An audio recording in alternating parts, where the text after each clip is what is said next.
একটা সময় ছিল কাতারের মানুষের জীবনের মানেই ছিল সংগ্রাম। টাহ সূর্যের নিচে তারা মুক্তার খুঁজে ডুব দিত সমুদ্রে, আবার মরুভূমিতে খাবার আর পানির জন্য লড়াই করত। চারপাশে কেবল ধুলো আর দারিদ্র্য। কেউ ভাবতেও পারেনি এই ছোট্ট মরুভূমি একদিন হয়ে উঠবে বিশ্বের ধনী দেশগুলোর মধ্যে একটি। তারপর এলো 1939 সাল। বালুর নিচে লুকিয়ে থাকা তেলের সঞ্চয় আবিষ্কৃত হলো। স্বাধীনতার পর 1971 সালে কাতারের ভাগ্য যেন বদলে যেতে শুরু করলো। তেল রপ্তানির বদলে দিল তাদের অর্থনীতি। কিন্তু প্রকৃত বিস্ফোরণ ঘটল যখন তারা আবিষ্কার করলো বিশ্বের অন্যতম বৃহত্তর প্রাকৃতিক গ্যাস ভান্ডার।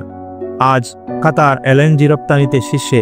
তাদের রাজধানী দোহা এক আধুনিক স্বপ্ননগরী, যেখানে একদিন শুধু মুক্তার নৌকা ভেসে বেড়াতো, সেখানে আজ দাঁড়িয়ে আছে আকাশচুম্বী দালান আর বিলাসবহুল জীবনযাত্রা।